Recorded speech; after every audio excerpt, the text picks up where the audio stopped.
దూరదర్శన్ ప్రేక్షకులకు నమస్కారం. నేను ధర్మానాయక్. ప్రస్తుత పోటీ ప్రపంచంలో జర్నలిజం రంగం వేగంగా మార్పులు చెందుతుంది. ప్రింట్, ఎలక్ట్రానిక్ మీడియాతో పాటు సోషల్ మీడియా, కార్పొరేట్ కమ్యూనికేషన్ వంటి కొత్త రంగాలు యువతకు విస్తృత ఉపాధి అవకాశాలు అందిస్తున్నాయి. ఈ నేపథ్యంలో జర్నలిజం, మాస్ కమ్యూనికేషన్ చదివిన విద్యార్థులకు ఉన్న అవకాశాలు, యువతలో నైపుణ్యాలు, భవిష్యత్ సవాళ్ళను తెలియజేయడానికి మన ముందున్నవారు ఆచార్య నాగార్జున విశ్వవిద్యాలయం head of department journalism mass communication professor doctor K Jyothirmayi గారు ఉన్నారు. మేడం నమస్తే. నమస్కారం అండి. మేడం, జర్నలిజం మాస్ కమ్యూనికేషన్ అంటే ఏమిటి? జర్నలిజం అండ్ మాస్ కమ్యూనికేషన్ అనేది రెండు వేర్వేరు అంశాలు. జర్నలిజం అంటే సమాజంలో జరిగేటువంటి సంఘటనల ఆధారంగా వాస్తవాలని సేకరించి, అదేవిధంగా పరిశీలించి ప్రజలకి సమాచారాన్ని ప్రసారం చేయడమే జర్నలిజం. మాస్ కమ్యూనికేషన్ అంటే మనకున్నటువంటి మాస్ మీడియా, రేడియో, అలాగే పత్రికలు, television, digital media, social media, ఇలా వివిధ మాధ్యమాల ద్వారా సేకరించిన సమాచారాన్ని ఏకకాలంలో ఎక్కువ మందికి సమాచారాన్ని ప్రసారం చేయటం మాస్ కమ్యూనికేషన్. అయితే జర్నలిజము, మాస్ కమ్యూనికేషన్ రెండు కూడా మనం వేరువేరుగా చూడకూడదు. రెండు కూడా ఇంటర్లింక్డ్ సబ్జెక్ట్స్. మనకు మాస్ కమ్యూనికేషన్ ద్వారా, మీడియా ద్వారా ప్రసారం చేసేది జర్నలిజం ద్వారా సేకరించిన సమాచారం. జర్నలిజంలో సేకరించినటువంటి సమాచారాన్ని ప్రజలకు అందజేయాలంటే మాస్ మీడియా అవసరం. కాబట్టి ఈ రెండు కూడా ఒకదానితో ఒకటి సంబంధం కలిగినటువంటి అంశాలు. జర్నలిజం, మాస్ కమ్యూనికేషన్ కోర్సులు ఈ రాష్ట్రంలో ఎక్కడెక్కడ ఉన్నాయి? ఏ విధంగా జాయిన్ కావాలి తెలియజేయగలరు? జర్నలిజం అండ్ మాస్ కమ్యూనికేషన్ ముఖ్యంగా మన ఆంధ్రప్రదేశ్లో తీసుకుంటే 5 విశ్వవిద్యాలయాలు ఆఫర్ చేస్తున్నాయండి. ముఖ్యంగా పీజీ కోర్సు ఎంఏ జర్నలిజం అనే పేరుతో ఆఫర్ చేస్తున్నాయి.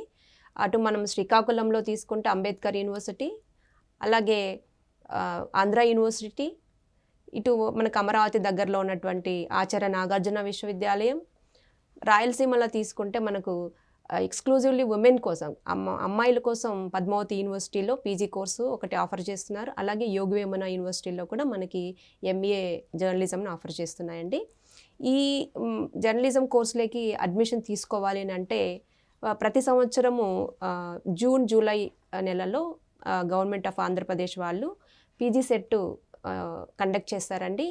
ఆ పీజీ సెట్ క్వాలిఫై అయినటువంటి వాళ్ళకి కౌన్సిలింగ్ ద్వారా వాళ్ళకి ఇంట్రెస్ట్ ఉన్నటువంటి యూనివర్సిటీలో అడ్మిషన్ అయితే కల్పిస్తారు. ఈ పీజీలో అడ్మిషన్ పీజీ సెట్ ద్వారా వచ్చినట్లయితే కనుక ఆ పిల్లలకి గవర్నమెంట్ నుంచి ఫీ రియంబర్స్మెంట్ అవకాశం ఉంటుంది. అదేవిధంగా స్టూడెంట్స్కి ఇచ్చేటువంటి స్కాలర్షిప్ కూడా అందుతాయి. ఒకవేళ పీజీ సెట్ రాయలేనటువంటి విద్యార్థులు ఎవరైనా, ఆసక్తి గల విద్యార్థులు ఈ పీజీ కోర్సుల్లో జర్నలిజంలో జాయిన్ అవ్వాలి అనుకుంటే కనుక వారి కోసం గవర్నమెంట్ అన్ని విశ్వవిద్యాలయాలు కూడా స్పాట్ కౌన్సిలింగ్, స్పాట్ అడ్మిషన్స్ అనేటువంటి అవకాశం కూడా కల్పిస్తుందండి. అది కాకపోతే ఒక నెల రోజులు లేటుగా అవుతుంది. ఆ ద్వారా కూడా పిల్లలు ఈ కోర్సులోకి జాయిన్ అయ్యే అవకాశాలు ఉన్నాయి. మా దగ్గర చాలామంది అలాగే స్పాట్ అడ్మిషన్స్లో కూడా వస్తుంటారండి. జర్నలిజం, మాస్ కమ్యూనికేషన్ కోర్సులు చదివిన విద్యార్థులకు ఏ ఏ రంగాల్లో ఉపాధి అవకాశాలు ఉన్నాయి? ముఖ్యంగా ఇదివరకటి రోజుల్లో మనకి ఈ జర్నలిజం ఫీల్డ్లో తీసుకుంటే కనుక న్యూస్ పేపర్స్, టెలివిజన్ మాత్రమే అందుబాటులో ఉండేటువంటి. ఈరోజు డిజిటల్ యుగం వచ్చింది. ఈ డిజిటల్ టెక్నాలజీ వచ్చిన తర్వాత ప్రింట్ మీడియా, ఎలక్ట్రానిక్ మీడియా అంటే టెలివిజను, రేడియో కాకుండా డిజిటల్ మీడియాలో ఎక్కువగా అవకాశాలు ఉన్నాయండి. ఈ డిజిటల్ మీడియాతో పాటుగా సోషల్ మీడియా, అట్లాగే కార్పొరేట్ కమ్యూనికేషన్స్, పబ్లిక్ రిలేషన్స్, అడ్వర్టైజింగ్లో అవకాశాలు ఉన్నాయి. చాలా విస్తృతమైనటువంటి అవకాశాలు అడ్వర్టైజింగ్ రంగంలో ఉన్నాయండి. దీంతో పాటుగా అవుట్రీచ్లో ఉన్నాయి. Teaching and academic subjects, academic లైన్లో కూడా అవకాశాలు ఉన్నాయి.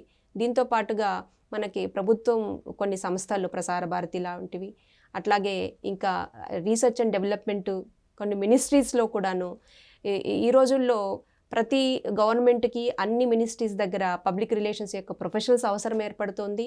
సో డిమాండ్ అనేది బాగా ఉందండి. ఈ డిజిటల్ మీడియాలో ఉన్నటువంటి స్కోపు పెరుగుతోంది.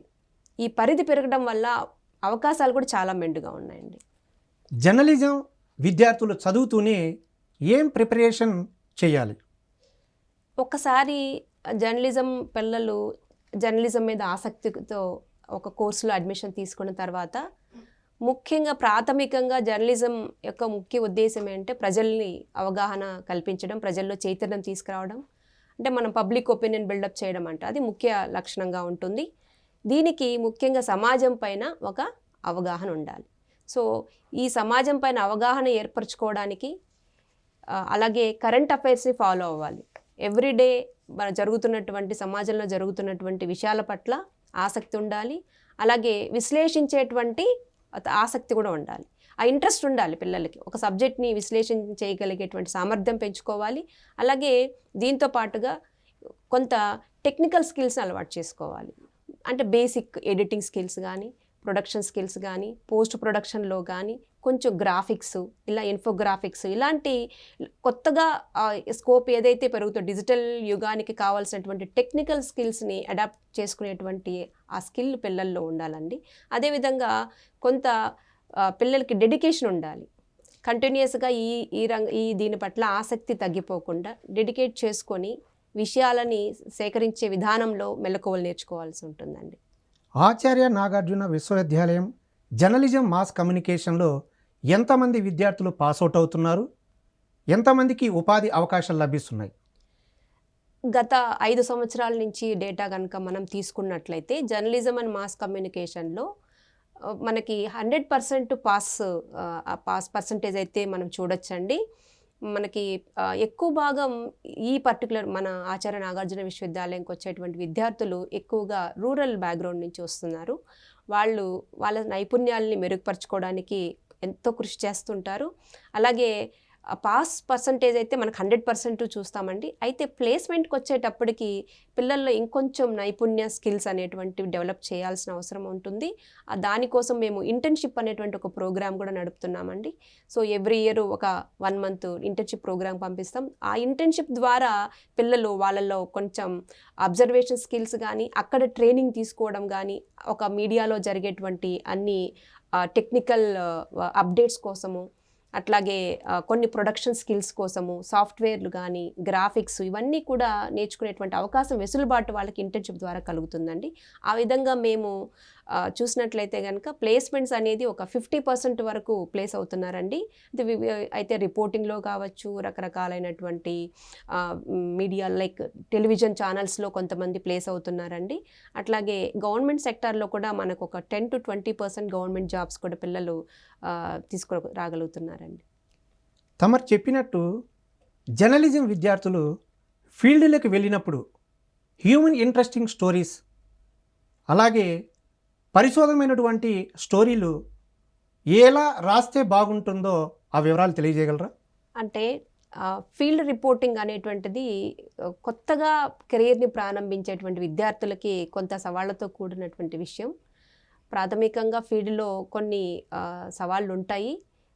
కాకపోతే మీరు ముఖ్యంగా అడిగినటువంటి పరిశోధాత్మక స్టోరీస్ని మనం రాయాలన్నప్పుడు సబ్జెక్ట్ని కొంత రీసెర్చ్ చేయాలండి. మనకి ఇచ్చినటువంటి ఏదైతే టాస్క్ బీట్ రిపోర్టింగ్లో కానీ, లేకపోతే ఇన్వెస్టిగేటివ్ రిపోర్టింగ్లో కానీ మనకి ఇచ్చినటువంటి సబ్జెక్ట్ మీద లోతుగా అధ్యయనం చేయాలి. సో సబ్జెక్ట్ని లోతుగా అధ్యయనం చేసినప్పుడు మాత్రమే వాళ్ళు విశ్లేషించగలుగుతారు. సో ఇన్వెస్టిగేటివ్ రిపోర్టింగ్ ద్వారా మనం విశ్లేషణాత్మకమైనటువంటి కథనాలను అందజేయాలి. కాబట్టి ఒక సబ్జెక్ట్ మీద పూర్తిగా అవగాహన కలిగిన తర్వాత విశ్లేషించుకొని దాన్ని అనాలిసిస్ చేసి, ఇప్పుడు మనకున్నటువంటి ఈ డిజిటల్ టూల్స్ ఏవైతే అందుబాటులో ఉన్నాయో వాటి ద్వారా కొంత మనం రీసెర్చ్ చేసుకొని ఇన్ఫర్మేషన్ అనేటువంటి దాన్ని తెలుసుకొని దాని ద్వారా స్టోరీస్ని మనం క్రియేట్ చేసుకోవడానికి అవకాశాలు ఉంటాయండి. గతంలో పోలిస్తే ఇప్పటి జర్నలిజంలో వచ్చిన ముఖ్యమైన మార్పులు? గతంలో మనకి అందుబాటులో ఉన్నటువంటి media news papers and television and radio. ఇప్పుడున్నటువంటి కంప్లీట్గా పూర్తిగా ఈ జర్నలిజం యొక్క స్వరూపం మారిపోయిందని చెప్పచ్చండి.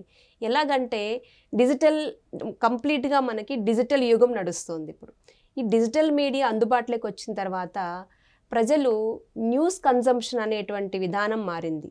సో న్యూస్ని పూర్తిగా న్యూస్ కోసం పత్రికలు అలాగే టెలివిజన్ రేడియో మీద కాకుండా కంప్లీట్గా వాళ్ళ స్మార్ట్ ఫోన్ కానీ ఇంటర్నెట్ డేటాని బేస్ చేసుకొని వాళ్ళు న్యూస్ కన్జంప్షన్ అనేది చేస్తున్నారు, వినియోగం చేస్తున్నారు. అదేవిధంగా న్యూస్ కల్చర్ కూడా మారిపోయిందండి. సో 24/7 మనకి న్యూస్ అందుబాటులోకి వస్తుంది. సో ఈ విధంగా డిజిటల్ మీడియా ఇప్పుడు పత్రికలు కూడా ఒకప్పుడు వార్తను అందించాలంటే ఒకరోజు మనకి ఈరోజు జరిగిన వార్త రేపటికి పత్రికల్లో చూసేవాళ్ళం. అలాగే టెలివిజన్లో అయితే మహా అయితే ఒక 2 నుంచి 3 అవర్స్లో మనం ఒక వార్తని చూడగలిగేవాళ్ళం. కానీ ఈ రోజున ఇప్పుడు రియల్ టైం న్యూస్ ఇప్పుడు జరిగితే విదిన్ 1 minute 2 minutesలో మనకి సమాచారం అనేటువంటిది అందుతుంది. సో ఈ ముఖ్యంగా ఇప్పుడు వచ్చినటువంటి నేటి జర్నలిజంలో వచ్చినటువంటి మార్పుల్లో ముఖ్యమైనటువంటిది స్పీడ్ అన్నమాట. సో వార్తల్ని మనం ఎంత త్వరగా పంపిస్తున్నాం అనేది. సో వార్తల్ని సమాచారాన్ని ప్రసారం చేయడమే కాదండి, వార్తల్ని సేకరించడంలో కూడా చాలా మార్పులు వచ్చినాయి. సో వార్తల్ని సేకరించడానికి ఇప్పుడు మనకి ఏఐ టూల్స్ ఎక్కువగా ఉపయోగపడుతున్నాయండి జర్నలిస్టులకి. సో ఏఐ టూల్స్ని బేస్ చేసుకొని చాలా వార్తా సేకరణ చాలా సులభతరం అయిపోయింది. ఇదివరకు రోజుల్లో కొంత కష్టమైనప్పటికీ ఇప్పుడు చాలా కొంత సులభతరం అయిపోయింది. కాబట్టి అదేవిధంగా డిజిటల్ టెక్నాలజీ మనకి అందుబాటులోకి వచ్చిన తర్వాత సోషల్ మీడియా ద్వారా అంటే ప్రజల్లో ఇదివరకు ఇంటరాక్టివిటీ అనేటువంటి కాన్సెప్ట్ ఉండేది కాదండి. సో మనం ఒక న్యూస్ని చూసినాము, వినియోగించుకున్నాము, అంతవరకే ఉండేది. కానీ ఇప్పుడు మనం చూసినటువంటి వార్తకి ఫీడ్బ్యాక్ ఇస్తున్నాము, కామెంట్స్ చేస్తున్నాము, మనం దానికి కావాల్సినటువంటి స్పందనలు కూడా తెలియజేస్తున్నాం. కాబట్టి ఇంటరాక్టివిటీ అనేది కూడా చాలా సమూలమైనటువంటి మార్పులు తీసుకొచ్చిందండి ఈ జర్నలిజం వృత్తికి సంబంధించినటువంటి. అదేవిధంగా ఇప్పుడు ఉన్నటువంటి జర్నలిస్టులకి ముఖ్యంగా డిజిటల్ స్కిల్స్ అనేటివి చాలా అవసరం అవుతుందండి. మరి మారినటువంటి ఈ ఏదైతే డిజిటల్ యుగంలో వచ్చినటువంటి మార్పులకు అనుగుణంగా జర్నలిస్టులో కూడా చాలా వరకు అప్డేటెడ్ స్కిల్స్ రావాల్సిన అవసరం ఉంది. అదేవిధంగా ఇప్పుడు వచ్చినటువంటి ఏ రంగంలో ఉన్న సవాళ్ళను కూడా ఎదుర్కోవాల్సినటువంటి అవసరం కూడా ఉంది. సో వాటిని ఎదుర్కోవడానికి తీసుకోవాల్సినటువంటి జాగ్రత్తలు, మెలకువలు, అలాగే వీటి మీద కూడా కొంత ఫోకస్ చేయాల్సినటువంటి అవసరం కూడా ఉంటుందండి. జర్నలిజం విద్యార్థులకు ప్రింట్ మీడియాలో రాణించాలంటే ఏ అవకాశాలు ఉంటాయి? మనకి ప్రింట్ మీడియా తీసుకుంటేనండి న్యూస్ పేపర్సు, మ్యాగజైన్స్, అలాగే పీరియాడికల్స్ ఉన్నాయండి. పత్రికల్లో ఈ రోజున ప్రతి న్యూస్ పేపర్ కూడా వాటికి ఆన్లైన్ ప్రెజెన్స్ అనేటువంటిది మెయింటైన్ చేస్తున్నారండి. ప్రతి న్యూస్ పేపర్ కూడా మీరు తీసుకుంటే రీజనల్ న్యూస్ పేపర్స్ అయినా, నేషనల్ న్యూస్ పేపర్స్ అయినా ఏవైనా సరే ఆన్లైన్ ప్రెజెన్స్ కూడా ఉంది. సో కాబట్టి ఈ ప్రాథమికంగా ఏ పేపర్లో అయినా పనిచేసేది రిపోర్టర్ స్థాయి నుంచి, ఫీల్డ్లో పనిచేస్తే కనుక రిపోర్టర్స్ ఉంటారండి. అలాగే మ్యాగజైన్కైనా కూడా మనకి రిపోర్టర్స్ ఉంటారు, అవసరమవుతుంది. తర్వాత సబ్ ఎడిటర్స్ అంటాము, కాపీ ఎడిటర్స్ అంటామండి.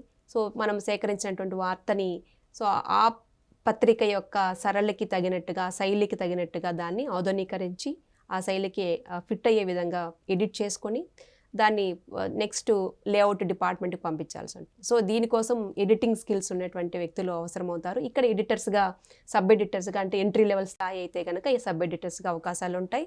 అలాగే ఇప్పుడు మీకు పీరియాడికల్స్లో కూడా కంటెంట్ రైటర్స్ కావాల్సిన అవసరం ఉంటుందండి. సో స్టోరీస్ని రాసేదానికి ముఖ్యంగా స్క్రిప్ట్ రైటర్స్ అని ఇలా అవసరమవుతుంటారు.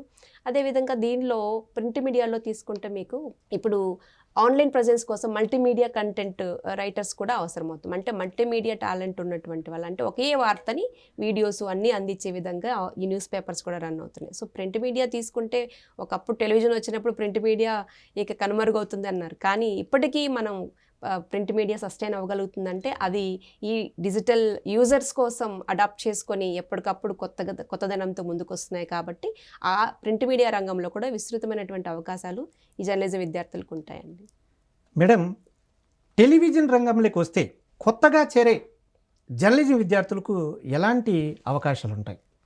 టెలివిజన్ రంగంలోనండి కెరీర్ని ప్రారంభించే రోజుల్లో మొదటగా స్టూడెంట్స్కి ఇచ్చేటువంటి జాబ్స్ న్యూస్ రీడర్స్ కానీ, కొంత అవగాహన ఉన్నటువంటి పిల్లలకి, ఆ ప్రజెంటేషన్ స్కిల్స్ ఉన్నటువంటి పిల్లలకి న్యూస్ ప్రజెంటర్స్గా ఇస్తారండి. అలాగే ప్రోగ్రామ్ ఎగ్జిక్యూటివ్స్గా ఇస్తారు, ప్రోగ్రామ్ ప్రొడక్షన్ అసిస్టెంట్స్గా ఇస్తారండి. అలాగే వీడియో ఎడిటింగ్, వీడియోస్ కాస్త ఎడిటింగ్ స్కిల్స్ ఉన్నట్లయితే కనుక వీడియో ఎడిటింగ్ అవకాశాలు ఉంటాయి. అలాగే గ్రాఫిక్స్ డిజైన్ చేసేటువంటి వాళ్ళకి గ్రాఫిక్స్ ఇవాళ రేపున అంతా కూడా డేటా మీద నడుస్తుందండి. ఇన్ఫోగ్రాఫిక్స్ అన్నీ టీవీలో కూడా మనకి ఇన్ఫర్మేషన్ అనేటువంటిది చాలా లోతుగా అధ్యయనం చేసిన తర్వాత డేటా బేస్ చేసుకొని ఎక్కడైనా సరే వాస్తవాలను ఆధారంగా అంటే మనకి డేటా అనేది చాలా అవసరం. సో ఈ డేటాని విశ్లేషించడానికి కావాల్సినటువంటి ఎక్కువ అవకాశాలు టెలివిజన్లో కూడా ఏర్పడుతున్నాయండి. కేంద్ర సమాచార ప్రసార మంత్రిత్వ శాఖ ఇన్ఫర్మేషన్ అండ్ బ్రాడ్కాస్టింగ్లో చాలా మీడియా రంగాలు ఉన్నాయి. అవి ఏంటో జర్నలిజం విద్యార్థుల కోసం వివరించగలరా? ప్రసార భారతి దగ్గర అండి మనకి చాలా మీడియా యూనిట్స్ ఉన్నాయండి. అందులో మొట్టమొదటిది దూరదర్శన్ బ్రాడ్కాస్టింగ్, పబ్లిక్ బ్రాడ్కాస్టర్ అంటాం మనం. అలాగే దాంతోపాటుగా ఆకాశవాణి, ఈ రెండు కూడా పబ్లిక్ బ్రాడ్కాస్టర్ సర్వీసెస్ అండి. దీంతో పాటుగా మన ఇన్ఫర్మేషన్ బ్యూరో అనేది ఉంది, సిబిసి ఉంది, ఫీల్డ్ పబ్లిసిటీ ఉంది, అవుట్రీచ్ ఎక్స్టెన్షన్ సెంటర్స్ ఉన్నాయి.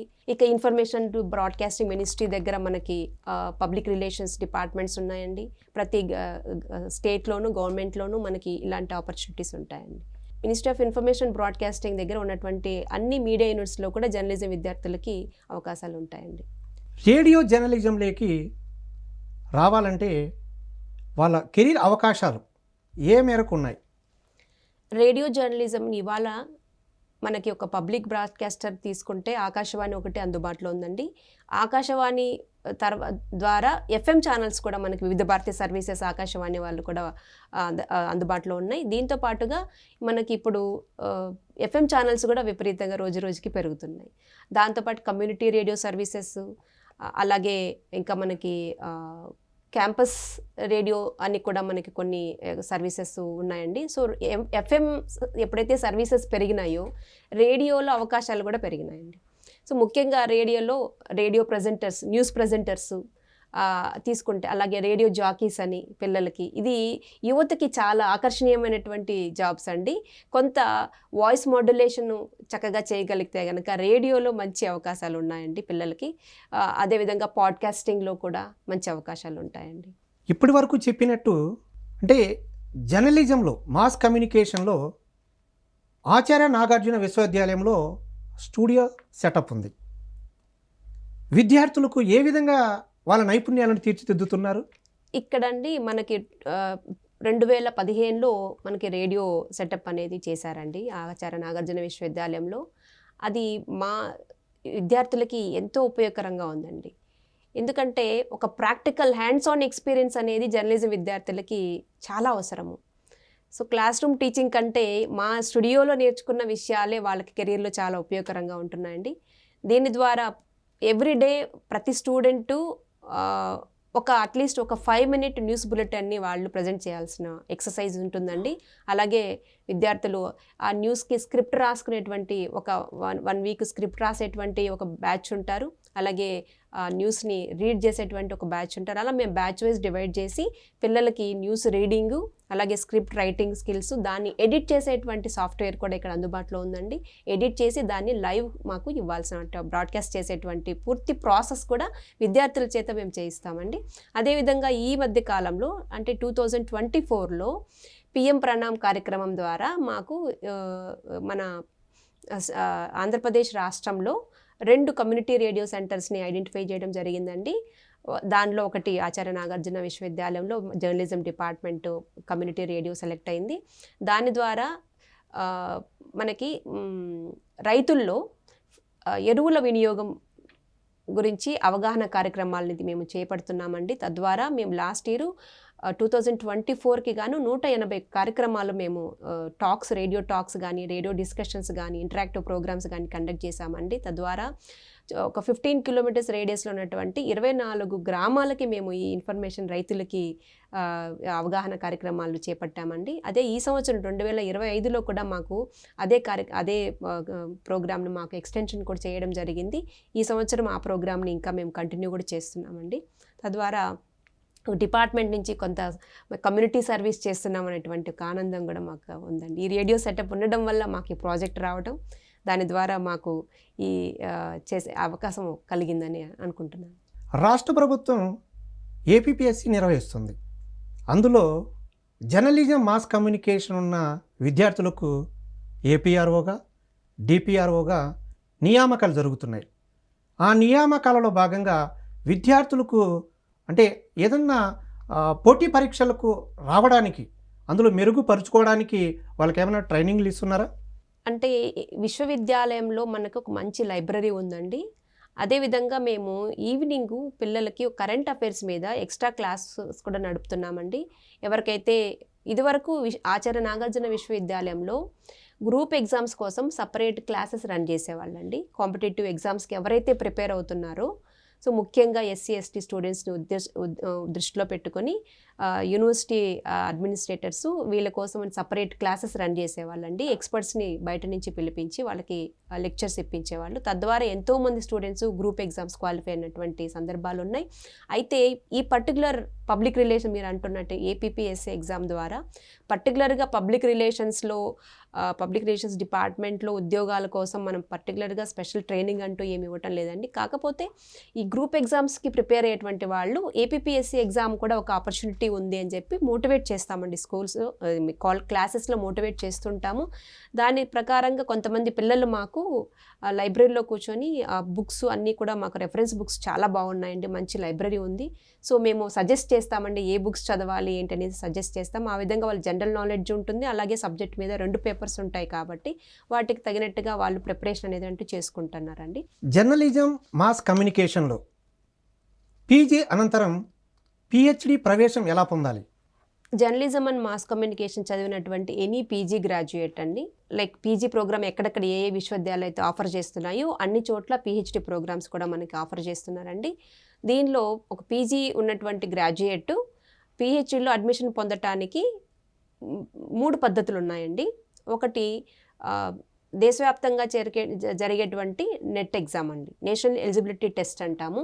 దాని ద్వారా క్వాలిఫై అయినటువంటి వాళ్ళకి లెక్చరర్షిప్కి క్వాలిఫై అయితే కనుక అది మనకి దాంట్లో ఒక కేటగిరీ ఉంటుందండి, అంటే రీసెర్చ్ ఫెలోషిప్ వస్తుంది. అది కాకుండా దాంట్లో మిగిలినటువంటి విద్యార్థులు ఎవరైతే పాస్ అయి ఉంటారో, నేషనల్ ఎలిజిబిలిటీ టెస్ట్ పాస్ అయితే కనుక వాళ్ళకి పిహెచ్డి అడ్మిషన్లో అవకాశం కల్పిస్తారండి త్రూ నెట్. సో రెండో పద్ధతి, ఎవ్రీ ఇయర్ ఆంధ్రప్రదేశ్ ప్రభుత్వము ఆర్సెట్ రీసెర్చ్ సెట్ అనేటువంటి ఒక ఎగ్జామ్ని కండక్ట్ చేస్తుందండి. దానికి అప్లై చేసుకొని దానిలో క్వాలిఫై అయితే కనుక కౌన్సిలింగ్ ఉంటుంది. సో మనం కౌన్సిలింగ్కి అటెండ్ అయితే కౌన్సిలింగ్కి 40 మార్క్స్ ఉంటుంది, థియరీ రిటర్న్ ఎగ్జామ్కి 160 మార్క్స్ ఉంటుందండి. టోటల్గా మెరిట్ లిస్ట్ అనేటువంటిది ఒకటి ప్రిపేర్ అవుతుంది. దాని ద్వారా మనకి నచ్చినటువంటి యూనివర్సిటీలో మనం చూస్ చేసుకొని రీసెర్చ్ అడ్మిషన్ ఏదంటూ పొందొచ్చండి. న్యూస్ కాకుండా ఎంటర్టైన్మెంట్ మీడియాలో కూడా అవకాశాలు ఉన్నాయి, వాటి గురించి చెప్పగలరా? ఎంటర్టైన్మెంట్ మీడియా తీసుకుంటే ముఖ్యంగా మనకి కనిపించేది ఫిల్మ్స్ అండి. సో ఫిల్మ్స్లో కూడా జర్నలిజం చదివినటువంటి విద్యార్థులకి విస్తృతమైనటువంటి అవకాశాలు ఉన్నాయి. ఈ రోజున మనకి ఫిల్మ్స్ అనేటువంటి రంగము ఎంటర్టైన్మెంట్ మీడియా డామినేట్ చేస్తుందండి. న్యూస్ మీడియా అని చూసుకుంటే ఎంటర్టైన్మెంట్ మీడియానే, మీరు ఎంటైర్ మీడియా సెక్టర్ తీసుకుంటే ఎంటర్టైన్మెంట్ మీడియానే 60% పైన ఉందండి. సో దీనిలో కంప్లీట్గా టెక్నికల్ స్కిల్స్ అనేటువంటిది అవసరం అవుతుంది. ముఖ్యంగా దీనిలో స్టోరీ రైటర్స్, స్క్రిప్ట్ రైటర్స్, అలాగే మనకి పోస్ట్ ప్రొడక్షన్లో దాంట్లో ఉన్నటువంటి ఎడిటింగ్ డిపార్ట్మెంట్లో ఉంటుందండి. అలాగే కంటెంట్ రైటర్స్, క్రియేటర్స్, కొంచెం సృజనాత్మక క్రియేటివ్ స్కిల్ ఉంటే కనుక వాళ్ళకి ఫిల్మ్స్లో మంచి అవకాశాలు ఉన్నాయండి. అట్లాగే దీంతో పాటుగా ఇప్పుడు ఉన్నటువంటి గేమింగ్ ఇండస్ట్రీలో కూడా జర్నలిజం చదివినటువంటి విద్యార్థులకి ఒక అవగాహన ఉంటుంది. సో గేమింగ్ వరల్డ్లోకి కూడా వెళ్ళటానికి మంచి అవకాశాలు కూడా వస్తాయండి. సోషల్ మీడియాలో రాణించాలంటే అంటే జర్నలిస్టులకు ఎలాంటి అవకాశాలు ఉన్నాయి? సోషల్ మీడియాలో రాణించాలంటే అంటే ఇవాళ రేపున సోషల్ మీడియా ఇండిపెండెంట్ జర్నలిజంకి ఒక మంచి ప్లాట్ఫామ్ అని చెప్పచ్చండి. సో ఎవరైనా కంటెంట్ని వాళ్ళు ఓన్ కంటెంట్ని క్రియేట్ చేసుకోవచ్చు. సో ఇలా సోషల్ మీడియాలో ఏ విషయం అయినా కూడా కంటెంట్ క్రియేట్ చేసుకోవడానికి మనకి ఎలాంటి రెస్ట్రిక్షన్స్ లేదు. కాకపోతే ఆ కంటెంట్ మీద మనకి ఒక క్రెడిబిలిటీ అనేటువంటిది పెంచుకోగలిగితే సోషల్ మీడియా జర్నలిస్టులకి మెయిన్ స్ట్రీమ్ మీడియాలో అవకాశాలు మెండుగా ఉంటాయండి. సో సోషల్ మీడియాలో క్రెడిబిలిటీ ఒకటి విశ్వసనీయత మీద ఆధారపడి ఉంటుంది. సోషల్ మీడియాలో వార్త ఈ రోజుల్లో మిస్ ఇన్ఫర్మేషన్ అలాగే ఫేక్ న్యూస్ అనేటువంటిది ఒక పెద్ద సవాళ్ళు విసురుతున్నటువంటి రోజులు ఇవి. సో సోషల్ మీడియాలో పనిచేస్తున్నటువంటి జర్నలిస్టులు ఎవరైతే ఉన్నారో వాళ్ళకి ఈ వార్తల్ని ప్రజెంట్ చేసేటప్పుడు ఒక ఫ్యాక్ట్ చెకింగ్ అనేటువంటిది చాలా అవసరం అండి. ఆ ఫ్యాక్ట్ చెకింగ్ టూల్స్ మీద పూర్తిగా ప్రాథమికంగా అనేటువంటి అవగాహన కల్పించుకోవాలి. ఆ టూల్స్ని ఎలా వాడాలి, ఏది వార్త కాదు అనేటువంటిది ఐడెంటిఫై చేసేటువంటి ఒక లక్షణం అయితే నేర్చుకోవాల్సి ఉంటుంది తప్పకుండా. సో ఇలా కొంత గనక మనం ఫ్యాక్ట్ చెకింగ్ టూల్స్ని ఉపయోగించే విధానం తెలుసుకుంటే సోషల్ మీడియాలో మంచి కంటెంట్ కనుక మనం క్రియేట్ చేయగలిగితే, స్టోరీస్ ఉన్నాయండి, డాక్యుమెంటరీస్, షార్ట్ ఫిల్మ్స్, ఇలా మనకి రీల్స్ చేస్తున్నారు, వీడియోస్, షార్ట్ వీడియోస్, చాలా రకాలైనటువంటి content, lot of content produce చేస్తున్నారండి. ఇండిపెండెంట్ జర్నలిస్టులుగా ఎవరైనా కెరీర్ని కొనసాగించాలనుకుంటే సోషల్ మీడియా మంచి ప్లాట్ఫాము. అలాగే సోషల్ మీడియాలో కనుక మనం ఈ స్కిల్స్ కనుక నేర్చుకొని ఒక మంచి క్రెడిబుల్ పర్సన్ అనే క్రెడిబుల్ ఛానల్ అనేటువంటి ఒక నమ్మకం కనుక కల్పించుకోగలిగితే వాళ్ళకి మెయిన్ స్ట్రీమ్ మీడియాలో కూడా మంచి అవకాశాలు వచ్చేటువంటి అవకాశం ఉంది. ముఖ్యంగా మనం ఇవాళ రేపున ఇన్ఫ్లుయెన్సర్స్ అని వింటున్నాము, అలాగే యూట్యూబర్స్. సో దానికి ఇప్పుడు యూట్యూబర్స్ కానీ ఇన్ఫ్లుయెన్సర్స్ కానీ కంటెంట్ ప్రజెంట్ చేసేస్తున్నారు, కానీ దాన్ని అది వాస్తవాలకు ఆధారంగా ఉందా లేదా అనేటువంటిది వాళ్ళకి తెలియదండి. అదే ఒక జర్నలిజంకి చదివినటువంటి ఒక విద్యార్థికి ఆ నైతికత ఆ ఇంటిగ్రిటీ, ఎథిక్స్ అనేటువంటి విలువలు ఇక్కడ నేర్చుకుంటారు. కాబట్టి దాన్ని ముఖ్యంగా వాళ్ళు అక్కడ పాటిస్తారు. కాబట్టి అలాంటి వాళ్ళకి కొంత క్రెడిబిలిటీ పెరిగే అవకాశం ఉంటుంది. సో ఆ విధంగా జర్నలిజంకి పిల్లలకి ఇక్కడ ఇది ఒక మంచి అవకాశం అవుతుంది. డేటా జర్నలిజం పైన ప్రాధాన్యం ఏమిటి? డేటా జర్నలిజం అంటే ముఖ్యంగా గణాంకాలను ఆధారంగా బేస్ చేసుకొని ఇచ్చేటువంటి జర్నలిజం. ఈ రోజుల్లో జర్నలిజం వృత్తి కంప్లీట్గా మనకి ఏఐ మీద ఆధారపడుతూ, అదేవిధంగా బిగ్ డేటా అంటే మనకి డేటా అనేటువంటిది ఒక విషయాన్ని ప్రజల్లో నమ్మకం కల్పించాలంటే గణాంకాలు బేస్ చేసుకొని ఉంటే ఆ యొక్క స్టోరీకి ఒక విశ్వసనీయత ఏర్పడుతుంది. సో డేటా జర్నలిజం అనేటువంటి దాంట్లో మనకి కొన్ని డేటాని అంటే సంక్లిష్టమైనటువంటి అంశాలు ఉంటాయండి. దాన్ని సింప్లిఫై చేయడానికి, సరళీకరించడానికి డేటా జర్నలిజం అనేది ఒక మంచి ఉదాహరణ చెప్పుకోవచ్చు. సో అలా డేటా జర్నలిజంలో మీకు ముఖ్యమైనటువంటిది ఈ గ్రాఫిక్స్. సో ఒక సాధారణ పౌరుడికి ఒక విషయము ఈజీగా అర్థం అవ్వాలి అంటే ఒక డేటాని విశ్లేషించడానికి ఈ ఏఐ టూల్స్ ఉపయోగించుకుంటాం. గ్రాఫిక్స్ కానీ, ఇన్ఫోగ్రాఫిక్స్ కానీ, ఇమేజెస్ కానీ, ఇలాంటివన్నీ కూడా డేటాని బేస్ చేసుకొని ఇవి తయారు చేస్తున్నారండి. సో ఈ విధంగా ఒక పెద్ద అంశం, ఏదైనా ఒక బిగ్ కాంప్లెక్స్ కాన్సెప్ట్ని సరళీకరించి సాధారణ పౌరుడికి అర్థమయ్యే విధంగా విశ్లేషణాత్మకంగా అందించగలిగేటువంటి ఒక మంచి కొత్తగా ఇప్పుడు అందుబాటులోకి వస్తున్నటువంటిది ఈ డేటా జర్నలిజం అండి. నేటి ఆధునిక ప్రపంచంలో కార్పొరేట్ రంగంలో కూడా కమ్యూనికేషన్ ఉంది. అక్కడ ఏమైనా జర్నలిజం విద్యార్థులకు అవకాశాలు ఉన్నాయా? కార్పొరేట్ కమ్యూనికేషన్ అంటే ఒక రకంగా పబ్లిక్ రిలేషన్స్లో అది ఒక భాగం అని చెప్పచ్చండి. అయితే ముఖ్యంగా ఈ జర్నలిజం విద్యార్థులు ఈ 2 years టైంలో కమ్యూనికేషన్ స్కిల్స్ అనే దాని మీద కొంత ఫోకస్ చేస్తాం. కాబట్టి కార్పొరేట్ ప్రపంచంలో ముఖ్యంగా బ్రాండ్ ఇమేజ్ అనేటువంటిది, బ్రాండ్ ప్రమోషన్ అనేటువంటి దాని మీద పనిచేస్తూ ఉండాలి. సో కార్పొరేట్ కమ్యూనికేషన్లో ముఖ్యమైనటువంటిది వాళ్ళ యొక్క పబ్లిక్ని రిలేషన్స్ మెయింటైన్ చేయాలి. ఆల్ స్టేక్ హోల్డర్స్ అని అంటాం కదా మనం.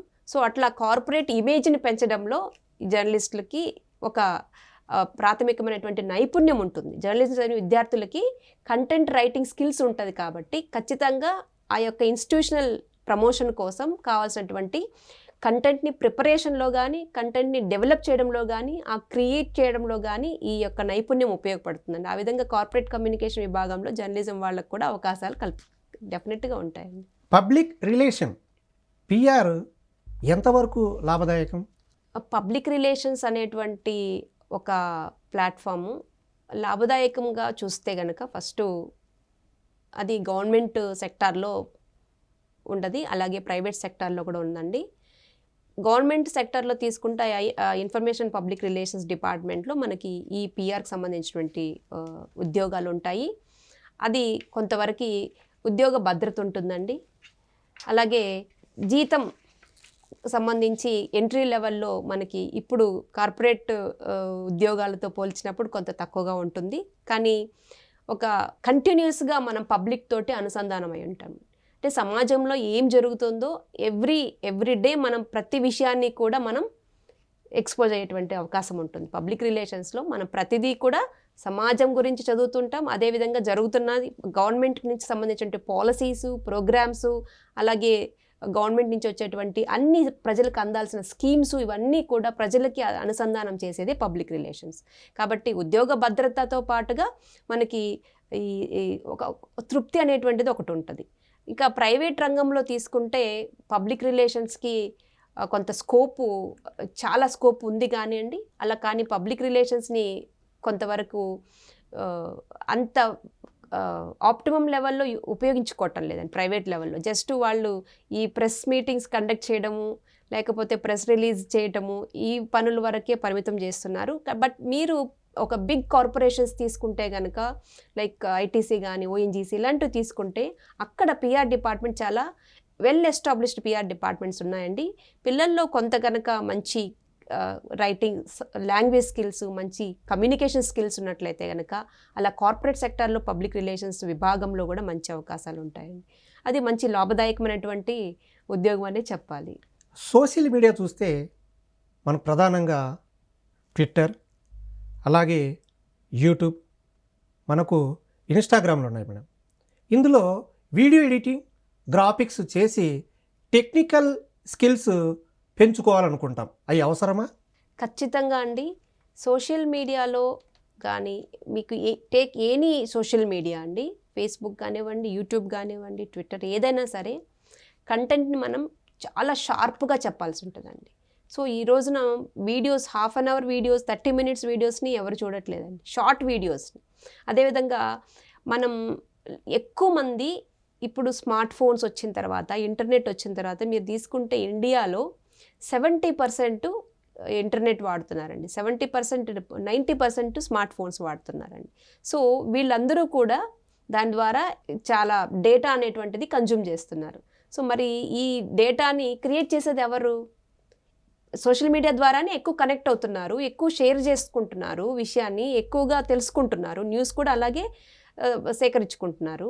సో ఈ సోషల్ మీడియాలో కంటెంట్ మనం చూడాలి అంటే రీడర్స్ని మనం అట్రాక్ట్ చేయాలి చాలా అట్రాక్టివ్గా ఉండాలి. హెడ్లైన్స్ కానివ్వండి, అలాగే మనం ఇచ్చేటువంటి గ్లిమ్స్ అంటాం మనం. సో అంత షార్ట్ పీరియడ్ ఆఫ్ టైంలో విదిన్ 5 secondsలో మనం చెప్పదలుచుకున్నటువంటి విషయాన్ని మనం ఇవ్వాలి అంటే డెఫినెట్గా క్రియేటివ్ స్కిల్ అవసరం అండి, మంచి రైటింగ్ స్కిల్ ఉండాలండి. అలాగే ఇప్పుడున్నటువంటి మల్టీమీడియా, సోషల్ మీడియా అంటే కంప్లీట్గా మల్టీమీడియా మీద నడుస్తుందండి. అంటే మనం ఒక చెప్పాల్సినటువంటి విషయాన్ని టెక్స్ట్, వీడియోస్, ఆడియో అన్ని విధాలుగా ఫార్మాట్స్లో ఇవ్వాలి. కాబట్టి ఖచ్చితంగా టెక్నికల్ స్కిల్స్ కూడా అవసరం అవుతుందండి. ఫీల్డ్ జర్నలిజంలో ఎదురయ్యే సవాళ్ళు ఏంటి మేడం?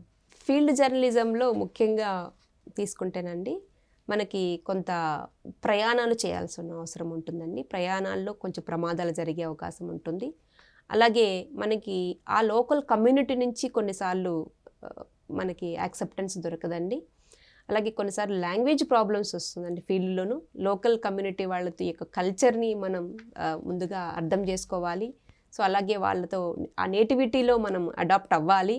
లేకపోతే మనం అక్కడ ఉన్నటువంటి పరిస్థితుల్ని అర్థం చేసుకోవడానికి కష్టమవుతుంది. సో అదేవిధంగా ఫీల్డ్ జర్నలిజం అంటే మనకు ఎప్పుడు ట్రావెల్ చేసేటువంటి అవకాశాలు అందరికీ అన్నిసార్లు ఉండకపోవచ్చు. సో దానికి మనం ప్రిపేర్ అయ్యి ఉంటే ఫీల్డ్ జర్నలిజంలో రిపోర్టింగ్ మనం తీసుకోవచ్చు. ఎవరికైతే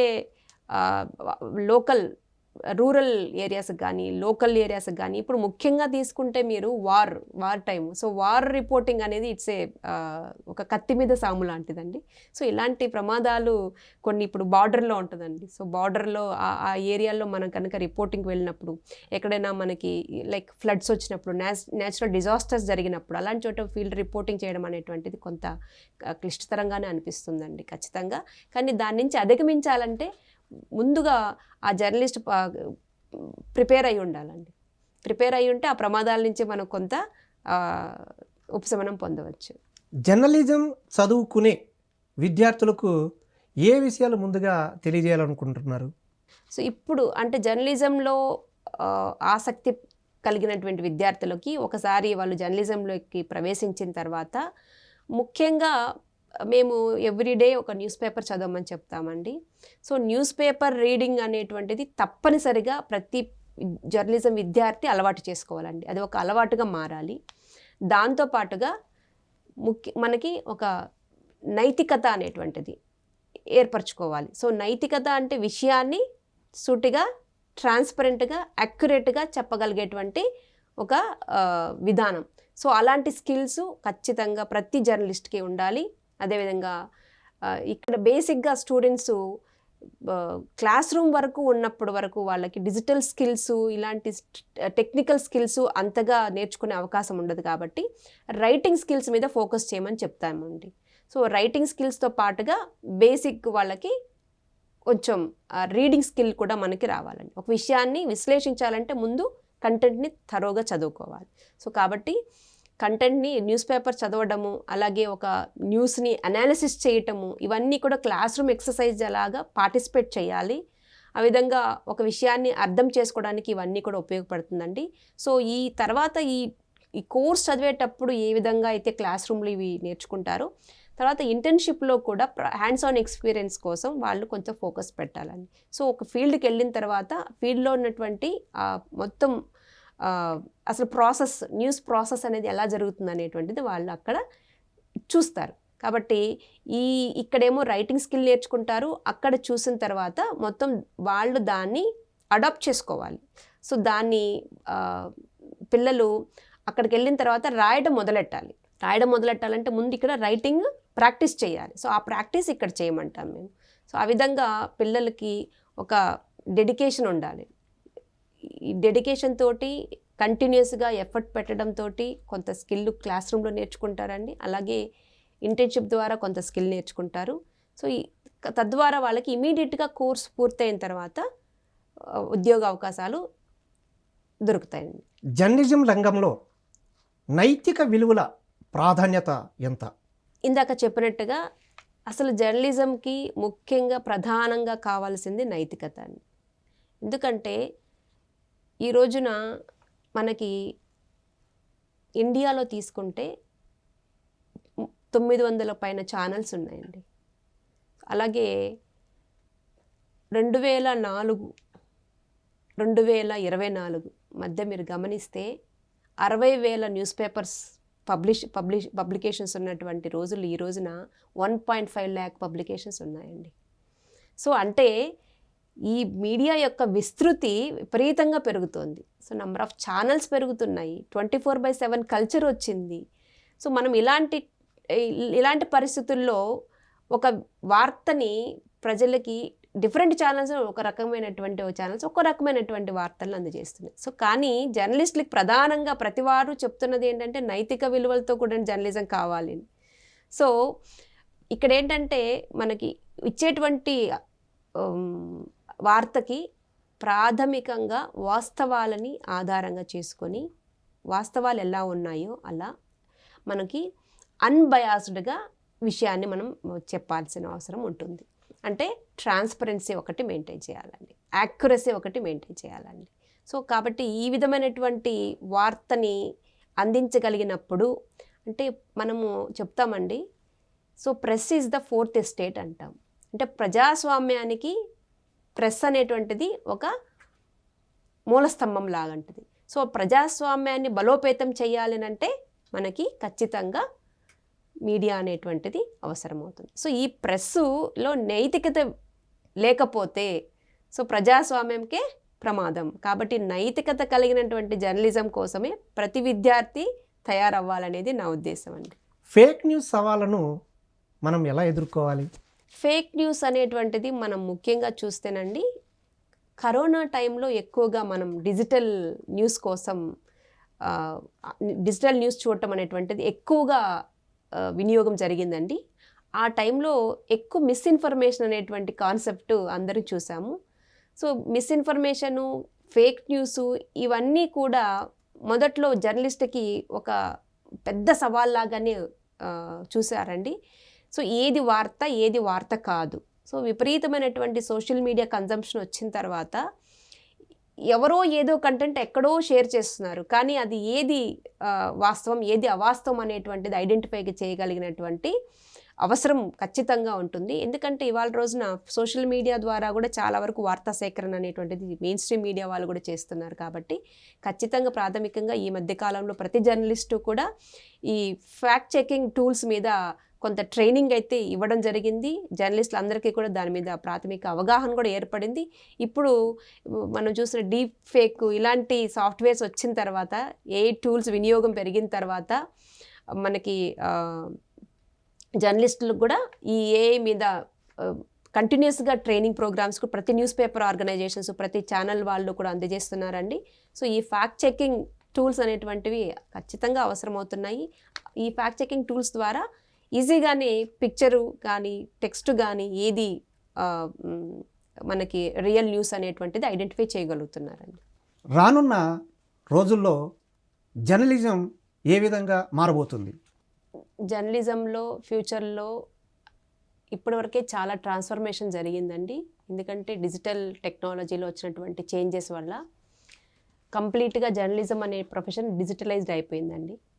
అయితే ఈ డిజిటలైజేషన్లో ఎన్నో సవాళ్ళు ఉన్నాయి, అదేవిధంగా ఎన్నో మెరిట్స్ కూడా మనం చూడొచ్చు. ముఖ్యంగా డేటా జర్నలిజం అనే కొత్త కాన్సెప్టు, ఏఐ టూల్స్ వాడకం పెరిగిపోయింది, సోషల్ మీడియా ప్రభావం ఎక్కువైపోయింది. సో చాలా సోషల్ మీడియా ఇన్ఫ్లుయెన్స్ ప్రజల మీద ఎక్కువగా కనబడుతోంది. కాబట్టి మెయిన్ స్ట్రీమ్ మీడియాతో పాటుగా మనం ప్రతి ఒక్క ఛానళ్ళు న్యూస్ పేపర్ వాళ్ళు కానీ సోషల్ మీడియా ప్రజెన్స్ కూడా ఉండాల్సిన తప్పని పరిస్థితులు ఏర్పడబోతున్నాయి. అదేవిధంగా ఫ్రీలాన్సింగ్ ఇండిపెండెంట్ జర్నలిస్ట్కి ఎక్కువగా పరిధి పెరుగుతోందండి. సో రానున్న కాలంలో డిజిటల్ టెక్నాలజీలో వచ్చేటువంటి చేంజెస్కి అనుగుణంగా ప్రతి ఒక్క మీడియా ఆర్గనైజేషన్ కూడా మార్పులు తీసుకురావాల్సి ఉంటుంది. ఆ విధంగా మనకి ప్రజలకి ఇప్పుడు ఎంత స్పీడ్గా వార్తలు అందజేస్తున్నామో ఇంతకంటే ఇంకా షార్ట్ టైంలో మనం వార్తలు అందజేసేటువంటి రోజులు కూడా రాబోతున్నాయి. సో ఏ టూల్స్ వాడకం పెరుగుతుంది, ఫేక్ న్యూస్ యొక్క సవాళ్ళు పెరుగుతున్నాయి. సో రానున్న కాలంలో ఇవన్నీ కూడా మార్పులు జరిగే అవకాశాలు ఉంటాయండి. మనం ఇంకా ధీటుగా ఏ టూల్స్ని తీసుకురావచ్చు, ఫ్యాక్ట్ చెకింగ్ టూల్స్ని తీసుకురావచ్చు. అదేవిధంగా సోషల్ మీడియా ఇన్ఫ్లుయెన్సింగ్ మనం ఈ రోజున మనకి సోషల్ మీడియా కంటెంట్ మీద సెన్సార్షిప్ లేదండి ఇప్పటి వరకును. అంటే మానిటరింగ్ చెక్ అనేటువంటి లేదు. ఫ్యూచర్లో తప్పకుండా మినిస్ట్రీ ఆఫ్ ఇన్ఫర్మేషన్ బ్రాడ్కాస్టింగ్ ద్వారా మనకి దీని మీద ఒక సైబర్ లాస్ కానీ రూల్స్ కానీ ఇన్ఫర్మేషన్ అండ్ టెక్నాలజీకి సంబంధించి రూల్స్ కానీ కొత్త రూల్స్ కూడా రాబోతున్నాయి. సో వాటికి అన్నిటికీ కూడా అనుగుణంగా విద్యార్థులు ఇప్పటి నుంచే ఆ స్కిల్స్ మీద తర్ఫీదు పొందితే చాలా ఈజీగా ఆ కెరీర్ని వాళ్ళు ముందుకు తీసుకెళ్లే అవకాశం ఉంటుందండి. గ్రామీణ ప్రాంత విద్యార్థులకు భాషా నైపుణ్యం చాలా అవసరం. ఎగ్జాక్ట్లీ. ఆ వివరాలు తెలియజేయగలరా? జర్నలిజంలో భాష అనేటువంటిది అంతర్భాగం అండి. గ్రామీణ విద్యార్థులతో పాటుగా ప్రతి జర్నలిజం విద్యార్థికి కూడా ఒక లాంగ్వేజ్ స్కిల్ అనేటువంటిది తప్పనిసరి. ఈ రోజుల్లో విద్యార్థుల్లో ఇంగ్లీష్ లాంగ్వేజ్ మీద పట్టు ఉండటం లేదు, అలాగని తెలుగు లాంగ్వేజ్ మీద పట్టు ఉండటం లేదు. సో ఖచ్చితంగా విద్యార్థులు లాంగ్వేజ్ మీద ఎవరికైతే ఆసక్తి ఉంటుందో అలాంటి వాళ్ళకి విస్తృతమైనటువంటి అవకాశాలు ఉన్నాయి. ముఖ్యంగా చూసుకుంటే మనకు నేషనల్ మీడియాలో తీసుకుంటే బీబీసీ కానివ్వండి, అలాగే ఆజ్ తక్, ఎన్డీటీవీ, అలాగే సిఎన్ఎన్ కానీ, టీవీ న్యూస్ 18 కానీ, సో ఇలాంటి మీరు పెద్ద పెద్ద ఛానల్స్ నేషనల్ లెవెల్ మీడియాలో వర్క్ ఉద్యోగం సాధించాలి అని ఆసక్తి ఉన్న విద్యార్థులకి ఇంగ్లీష్ లాంగ్వేజ్ మీద పట్టు అవసరం, అత్యవసరం కూడా. అలాగే మీకు మన సౌత్ ఇండియా నుంచి ఉన్నటువంటి విద్యార్థులకి హిందీ లాంగ్వేజ్ ప్రాబ్లంగా ఉంటుంది. సో మేము ఈ విధంగా ఎన్ఈపి అంటే నేషనల్ ఎడ్యుకేషన్ పాలసీలో భాగంగా తీసుకొచ్చినటువంటి మార్పుల్లో విద్యార్థుల్లో లాంగ్వేజ్ స్కిల్స్ని కూడా ఇంప్రూవ్ చేయడానికి ఇంటిగ్రేటెడ్ కోర్సెస్ అని, అంటే ఇంగ్లీష్ జర్నలిజము, హిందీ జర్నలిజము అనేటువంటి ఆఫర్స్ అనేటువంటి స్పెషల్ ఎలెక్టివ్ పేపర్స్ లాగా మేము ఇంట్రడ్యూస్ చేయటము. సో విద్యార్థుల్లో ఏ లాంగ్వేజ్ మీద ఆసక్తి ఉందో వాళ్ళు ఆ లాంగ్వేజ్ పేపర్ని చూస్ చేసుకుంటే కనుక వాళ్ళకి ఆ లాంగ్వేజ్ స్కిల్స్ కూడా పెంపొందించుకోవచ్చు. ఆ విధంగా వాళ్ళకి నచ్చినటువంటి నేషనల్ మీడియాలో వెళ్తే, ఎందుకంటే నేషనల్ మీడియాలో మనకి కొంత జీతం చాలా మంచి జీతము వాళ్ళు ఇచ్చే అవకాశాలు ఉంటాయి కాబట్టి లోకల్ ఛానల్స్ కానివ్వండి, లోకల్ మీడియాతో పోలిస్తే నేషనల్ మీడియాలో పెద్ద మీడియా ఆర్గనైజేషన్లో మంచి అవకాశాలు ఉంటాయండి. సో ఆ విధంగా లాంగ్వేజ్ అనేటువంటిది కెరీర్లో ఉన్నత స్థాయికి వెళ్ళాలనుకున్న ఒక మంచి ఛానల్లో ఒక ఐడెంటిటీ, ఒక మంచి జర్నలిస్ట్గా పేరు సంపాదించాలి అనుకుంటే మాత్రం తప్పనిసరిగా లాంగ్వేజ్ స్కిల్స్ అనేటువంటిది ఉండాలి. ప్రతి జర్నలిస్ట్కి ఉండాలనేది నా అభిప్రాయం అండి. గ్రామీణ వార్తలకు ప్రాధాన్యం ఎందుకు అవసరం? గ్రామీణ వార్తలు అసలు భారతదేశంకి పునాది గ్రామాలు. సో గ్రామాల్లోనే మనకి ఇప్పటికీ ఇంకా 60% జనాభా గ్రామాల్లో ఉంటున్నారు. మరి అలాంటప్పుడు వారి యొక్క సమస్యలు, గ్రామీణ ప్రాంత ప్రజల యొక్క సమస్యలు, అలాగే ముఖ్యంగా మన దేశం వ్యవసాయ ఆధారిత దేశము. మరి ఫామ్ రిపోర్టింగ్ అనేటువంటిది మనం ఎక్కడా చూడట్లేదు. సో ఈ రోజున మనం వ్యవసాయం మీద ఎక్కువగా ఫోకస్, ముఖ్యంగా ప్రభుత్వం వ్యవసాయం మీద ఎక్కువ ఫోకస్ పెడుతున్నారు. ఎందుకంటే వ్యవసాయం లేకపోతే దేశం ముందుకెళ్ళదు. కాబట్టి ఈ రోజుల్లో ఎరువుల వినియోగం పెరిగిపోయింది, మరి పెస్టిసైడ్స్ వినియోగం పెరిగిపోయింది. రానున్న కాలంలో ఈ ఎక్కువగా ఎరువుల వినియోగం కావచ్చు, కెమికల్స్ యూసేజ్ ఎక్కువ కావచ్చు. సో ఈ విధమైనటువంటి వాడకం వల్ల ప్రజల్లో విపరీతమైనటువంటి అనారోగ్య సమస్యలు వస్తున్నాయి. అంటే ఆరోగ్యానికి సంబంధించినటువంటి అనారోగ్యం గురవుతున్నటువంటి పరిస్థితులు వస్తున్నాయి కెమికల్ యూసేజ్ వల్ల. సో మరి ఇది రైతులకి అవగాహన కల్పించాలి. అంటే గ్రామీణ వార్తల ద్వారా రైతులకి అవగాహన కల్పించాలి. అదేవిధంగా గ్రామాల్లో ఉన్నటువంటి ఆరోగ్య సమస్యల్ని ప్రభుత్వం దృష్టికి తీసుకెళ్ళడానికి గ్రామీణ వార్తలు ఉపయోగపడుతుంది. ముఖ్యంగా మనం ప్రైవేట్ మీడియా తీసుకుంటే ప్రైవేట్ మీడియాకి కొంత అటెన్షన్ కావాలి. సో వాళ్ళకి టీఆర్పీ మీద పనిచేస్తుంటారు, సెన్సేషనల్ కోసం పనిచేస్తుంటారు. అదే ప్రభుత్వ మీడియా సంస్థలు, దూరదర్శన్ కానివ్వండి, అలాగే ఆల్ ఇండియా రేడియో కానివ్వండి, ఎక్కువ భాగం గ్రామీణ వార్తలకి వాళ్ళు ఇంపార్టెన్స్ ఇవ్వడం జరుగుతుంది. ఆ విధంగా మనం ప్రభుత్వ మీడియాలో పనిచేస్తున్నటువంటి జర్నలిస్టులకి గ్రామీణ ప్రజల యొక్క సమస్యలను తెలుసుకునే వెసులుబాటు ఉంటుంది. కాబట్టి వాళ్ళకి అదొకటి క్రమశిక్షణ ఒకటి అలవడుతుందండి. అక్కడ నైతికమైనటువంటి ప్రజా సమస్యల మీద మాట్లాడేటువంటి దృష్టి ఎక్కువ పెరుగుతుంది. కాబట్టి సామాజిక బాధ్యత పెరుగుతుంది. ఆ విధంగా ప్రభుత్వ మీడియా సంస్థల్లో పనిచేసేటువంటి వాళ్ళకి గ్రామీణ వాతావరణంలో పనిచేసేటువంటి అవకాశాలు కలుగుతాయి. ఆ విధంగా వాళ్ళు ఆ సమస్యల మీద మాట్లాడేటువంటి ఆ వార్తల ద్వారా ప్రజల్లో చైతన్యం తీసుకొచ్చేటువంటి వెసులుబాటు ఉంటుందండి. ఇంతవరకు జర్నలిజం, మాస్ కమ్యూనికేషన్ చదువుకోవడం వల్ల ఎలాంటి అవకాశాలు ఉన్నాయి ప్రభుత్వ మరియు ప్రైవేట్ మీడియా సంస్థల్లో?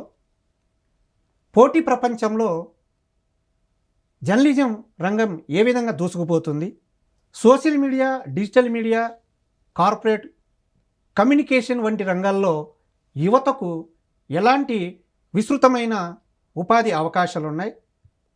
తదితర విషయాలను journalism, mass communication Acharya Nagarjuna విశ్వవిద్యాలయం head of department professor doctor K Jyothirmayi గారు మనకు ఇంతవరకు వివరించారు. Thank you madam. Thank you అండి. నేను ధర్మానాయక్. వచ్చే వారం కార్యక్రమంలో కలుద్దాం.